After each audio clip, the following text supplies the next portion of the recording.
everybody. Let's roll, huh? Barry, just how you feel game week at a new place like going on? I think you feel like probably all the coaches and players do across the country on game week. Of course, there's not many of us this week that are, getting to play in 0 week, just a handful of teams. So, it's that you can feel in the air. Camp's broken, and your focus becomes on an opponent, and it's what we all, it's what we all work for. It's a unique sport in that regard. You work year-round for 12 guaranteed opportunities, and we've got one of those 12 before us this week, and so there's a lot of excitement. Where did you get to where you wanted to get to by the end of training camp? I feel really good about what we accomplished during camp. I think, to spring, kind of piggyback off what we did in the spring, and get our install done and come back the next time, the next wave. I think our guys did a really nice job in camp. We pushed them from a learning standpoint. We did pretty aggressive installs through the course of camp. I thought our guys handled it very well, and I was really pleased with what we accomplished during fall camp. Coach, what do you know about Wyoming? Yeah, What's distinct to you about Wyoming's defense? Yeah, I think they're just so well coached, and they're tough, and they've got a system, and their system is not necessarily altogether unique, but they're just really good in what their system is. And I don't mean that any disrespect to their scheme. They've got a really good scheme. They line up and play really good, solid defense, and they adjust their defense. You can tell that they've been doing it for a while. They've got a lot of answers to the way that you do different formations or adjustments. They're very well coached, and they play with confidence, and so it'll be a great challenge for us. Here, sorry, right back here. I had the same question. Okay. Is there an advantage with you being a new coordinator coming in here and they don't know what to expect? And I don't think it's a disadvantage. I don't know to how much of a degree it would be advantageous for us. There's certainly always the element of surprise, but listen, okay, their DC, has been there for for a little while, but who knows what, they did in the off season to study and to change and tweak, and so they're going to have surprises for us. And so just like, they don't probably know entirely what to expect. I'm sure they've had an educated guess on what they've worked, and there's always going to be first game surprises, and to be honest with you, during the course of the year there's going to be surprises because people adjust and adapt as the season goes on. But that's obviously the long answer to a short question is the fact that we do have somewhat of an element of surprise and them not exactly knowing what our identity is going to look like. I think it doesn't hurt us. You guys seem like you have confidence in this receiver room. What kind of did you see during camp to maybe even elevate some of that confidence? I think our guys made a lot of plays. A lot of guys grew in that area. We just made some progress from in the spring through the summer work and fall camp of just throwing and catching in general. That doesn't mean that every day we went out there that we just were throwing around like Air Coryell. Our defense challenged us, and we had a lot of give and take and back and forth, but we did make some plays, and every one of those guys that you guys talk about and that you guys know are projected to make an impact for us, they all had their days and their moments where they made plays, and so I'm pleased with where we're at. Now we got to go do it against live action, and we'll be challenged, and the DBs from Wyoming, they will challenge us, and so we're gonna have to make some plays, and that's the name of the game, is making the plays. Barry, I'm sure Brett will handle whatever quarterback announcement if you make one, but what did you see from Tommy? What did you see from Art during training camp? I think just consistency, and I see a quarterback room that is, kind of microcosm of our offense, and the fact that, they're learning on a daily basis, and that's always true, no matter if you've been in the system for 5 years or 1 year. Every day is a new day. There's always something to learn and teach and talk about and grow from. And so, but I saw two guys, and not just them, everybody in the room were engaged and growing and getting better, and ultimately getting more confidence in operating the system. Are you typically a guy that likes to have a script early on, or is it not a big script early on for you guys as you enter the game? Yeah, we'll have a pretty good idea of how the game's going to start. That doesn't go like, 40 plays deep into the game. But certainly there'll be some things that we'll want to look at and show maybe different looks early on and kind of gather some information as we're going, all the while trying to keep our guys comfortable and confident in what they're doing. So each week is a little different for me. I think it's always about adjusting and game, but ultimately the football game usually comes down to you doing you and doing it well, and so that's going to be our emphasis, is trying to control what we can control. and put our best foot forward offensively. Coach, not to give away trade secrets or anything, but could you describe the game planning process, from game planning during the week to how that translates to your play calling on game day and what you got on your play chart? Yeah, it's kind of, I think I've talked to you guys about this before in the big picture of offense, but like I kind of see it as like throwing mud on the wall. Like on Monday you kind of get a big wad of mud if it's your ideas and how you want to go about the week, and you start throwing it on the wall, and like, okay, some of it sticks and some of it sloughs down the ground. You pick it up and throw it again, and then you just keep doing it through the course of the week through ideas, talking through the line with the line coach, talking through with George in the passing game or from a protection standpoint, and you start whittling away, and you're like, and so it's not a one-day process. It is a week-long process that helps me get prepared. So when I get to Saturday, I know how, and our players know, our coaches know, ultimately how we foresee the game unveiling. And it's always going to be, you're always going to have to improvise and adjust, right? Those games hardly ever unveil the way that you want to, but from a base standpoint, they should. And so that's kind of how we go about doing it, is to prepare myself, is it's just a process during the course of the week, and then ultimately on Saturday, hopefully I put myself in position to be able to play the game from my preparation during the week. Seems like you guys had a couple maybe heavy competitions on the offensive line at a couple spots. How have those kind of played out through camp?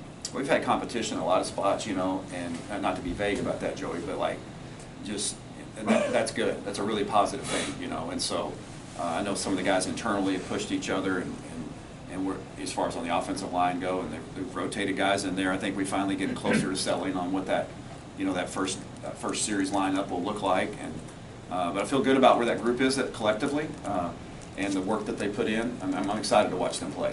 You mentioned the guys that we know that could be contributors had their moments in camp. Are there maybe more guys we should know at this point that we don't? I think there's always going to be somebody pop up that maybe we're not as tuned into, especially early in the year, and when you're, who knows what the way the game might unveil. But I think most of the guys that we've rotated a lot of guys in. I'll say that. So I don't even know going into the game. I know who some of the guys are that for sure are going to be locked in and playing the majority of the snaps. We're going to rotate some guys in there, and all of them have their opportunities, and so that game could unveil a bunch of different ways for a bunch of different skill guys. And the bottom line is we need them all to be at their best on Saturday for us to be our best. Whoever wins the quarterback job, what are they going to need to do to kind of get the offense and make sure it's successful? Yeah, I mean, I think it would be the obvious answer is to do what a quarterback does: operate, communicate with the line and the team, take care of the ball, stay within the framework of the offense, and ultimately make plays, right? And that's ultimately we get an opportunity to make a play or pop a throw or to make a big play during the course of the game. The play needs to be made, and that's ultimately what the position's about: protect the ball, make the plays that present itself. And it's not just on him to do that; it's all 11.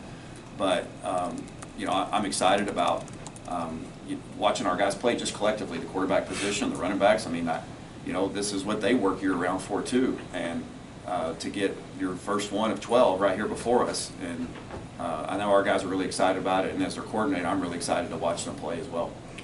Wyoming, I believe they've played at Tampa too for a long time. Do they remind you of anybody that you faced or game planned for last year at UTSA?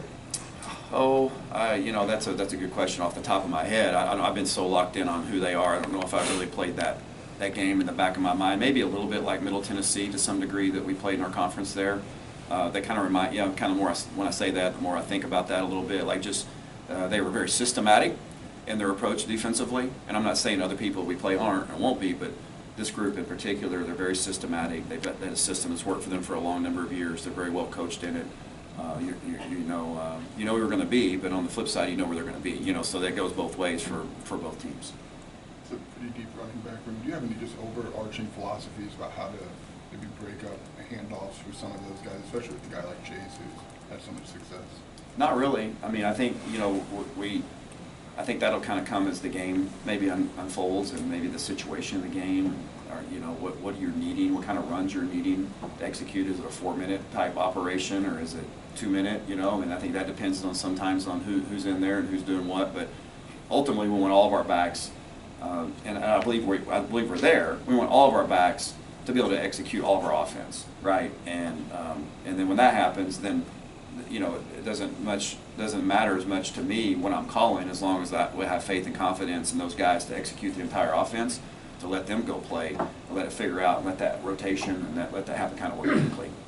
Are you confident that this offense can have the pace and speed that you want it to have and still substitute with as many diverse packages as you guys have? Oh yeah, I think so. I mean, I think, again, we've talked about this like quite a bit. Like when we say pace or tempo or whatever, you know, I think I made it clear that that doesn't necessarily mean we're going to just try to snap it as fast as we can, you know, every snap. We've got to be able to, you know, change the pace up. That's ultimately our goal for the way we play the game. And so when you change the pace up, it allows for substitutions to happen. And so, yeah, you're going to see that. I mean, we'll probably be in and out of groupings some, and really, to be honest with you, we got to see how the game unfolds in that regard, because it could look like a number of different things. But you know, so as far as taking time to slow down and get people in and out of the game with our skill people, that's going to happen. It's going to happen naturally in our flow of offense. Barry, this will be a full circle moment for you. Last time you were on this field, you beat Illinois. Now you're back with Barry. What will this mean for you to get this opportunity on Saturday to meet?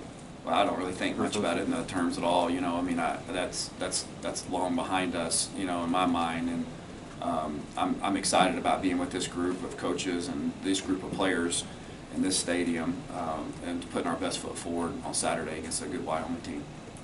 Do you feel like this running back room can be evolved in the pass catching game this year? Yeah, I do. That was a brief one. That's surprising. What gives you that? Yeah.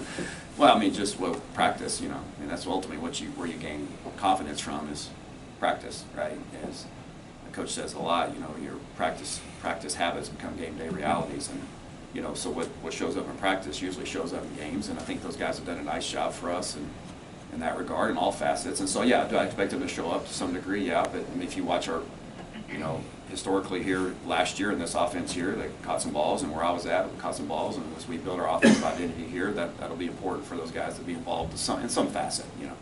Barry, you've had 3-4 weeks of practice with him now. Like, what's unique about Tommy DeVito to you? Well, I think that's a good question. I started to answer it before I had the answer. I think unique about him. I think what's unique about him and like Ryan Johnson is just their maturity. I mean, like the other day we were kind of talking about just their stories, and like I was kind of blown away by like just all that they had been through in their careers, and not necessarily in a negative way, but just like the experience. I mean, Tommy's older, Art's older, Ryan Johnson's older. We got 3 guys in that room. We have a real strong dichotomy in our room. We have those older guys, and then we have the young pups. And if I'm one of those young guys, like I am absolutely just gravitating towards these older guys, because they have been through it. They've seen the best and the worst of this business: injuries, coaching changes, coordinator changes, ups and downs, what the position. So I think that's unique to Tommy, is just his experience. And you can see when he plays, he's played a lot of football. He's comfortable playing. Same for Art. So does that make him altogether unique from anybody else in our room? No, but you know, just in the large scale of things across the college football spectrum, like he's unique in regards to his experiences, right? He's played a lot of football, seen a lot of things, and I think that's really made him into who he is. Last one for Coach Lunney here. Unless you don't need it, you're good. Go. Thanks.